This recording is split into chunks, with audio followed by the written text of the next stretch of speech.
Motor Week, television's original automotive magazine. Your host for Motor Week, John Davis. Well, hello and welcome to an all-new season of Motor Week. We're glad to have you with us. For many decades, successful Americans displayed their wealth by driving big domestic luxury cars. These often overchromed examples of conspicuous consumption shouted, "I've arrived," to the world in a loud, clear voice. But as American society has changed, so has the American luxury car. Efficiency and technology are now just as important as comfort and styling. Those changes are reflected in the design of the 1998 Lincoln Continental. It's Ford's new vision of a luxury car for today's America. But does the latest Continental truly reflect America's cutting-edge future without losing sight of its prestigious past? You would be correct to think that the 1998 Lincoln Continental is just a shadow of Lincolns of old. But you would be wrong to surmise that its designers have lost sight of what makes a luxury car desirable in the first place. When the Lincoln Continental was completely overhauled 3 years ago, the sole front-wheel drive member of Ford's premium brand took a dramatic turn. Not only did it trade up to more contemporary styling, but the Continental also became the electronic marvel of the Lincoln fleet. A unique menu of computer-driven selections provided two drivers custom fit for everything from suspension to radio stations. Unfortunately, in a world where people can't program a VCR properly, all these driven choices led to confusion.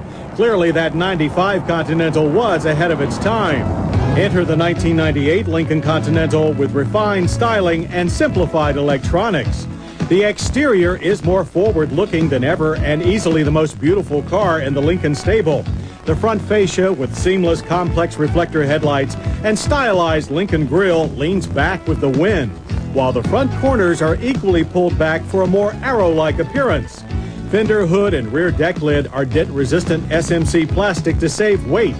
The rear quarter panels have been extended to give the styling balance, while taller taillights mark the car's passing. And a new overly thick chrome license plate surround also encircles extra-large backup lamps. As for standard electronics, the ability to customize ride control for two drivers is now an option. However, steering effort remains adjustable.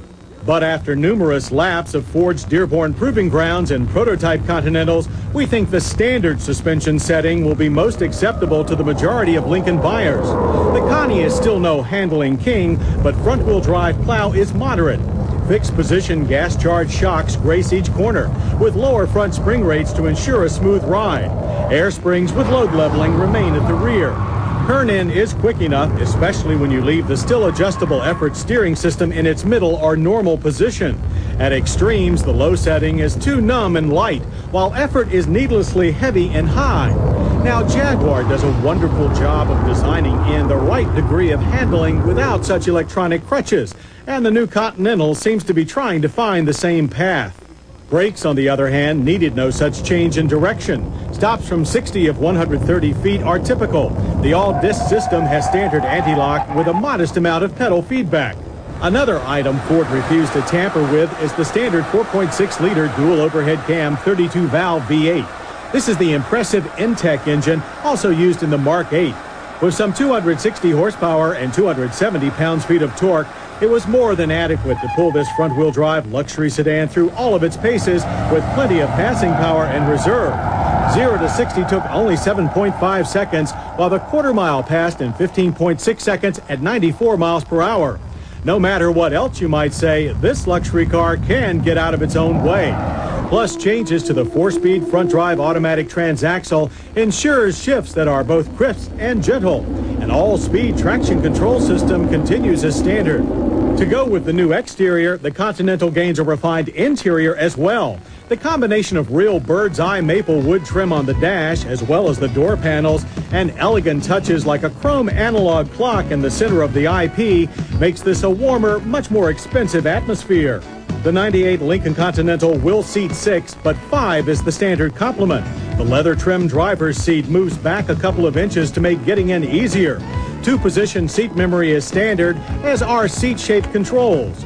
Power lumbar support adjust is included, but tilting the steering wheel is still done by hands alone.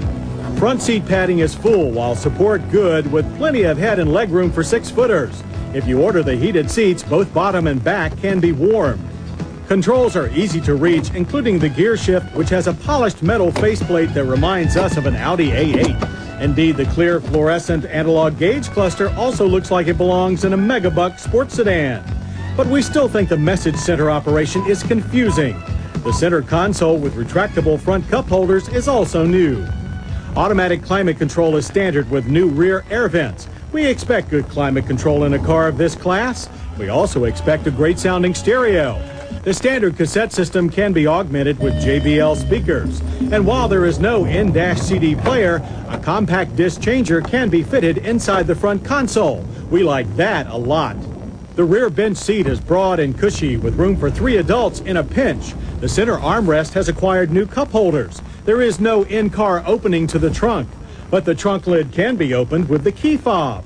Luggage space grows slightly to 18.9 cubic feet and is now almost as large as the rear drive town car. With car prices hitting a brick wall this year, you won't pay a lot larger bill for the new Continental. 98 prices begin at $38,500 or only $550 more than a 97. Both run-flat tires and Lincoln's Rescue Emergency Locator security system are still options. The base price for the 98 Continental should be just under its main rival, the Cadillac Seville, which gets a complete redesign this year. For those that have grown up with front-wheel drive and are ready to make the move to a luxury sedan, the Lincoln Continental is an intelligent choice. There is nothing alarming about its beautiful styling or its more modest use of electronic driver assist. In this car, as in every car that has ever worn the Continental name, pampering and pleasing owners comes first. It's just that the 98 Connie targets owners that want more than just a living room on wheels. Coming up, a return to America's racing roots. Time now for our weekly visit to Pat Goss's garage. Let's see what kind of answers Motor Week's top technician has come up with to handle your automotive questions. John, we get all kinds of letters about everything you can think of about automobiles. Well, this time I've selected some that get very brief answers. So let's start out with Louis Hofrichter of Rego Park, New York. It seems that he had some new spark plugs put in his car. They aren't the same brand as what came in the car.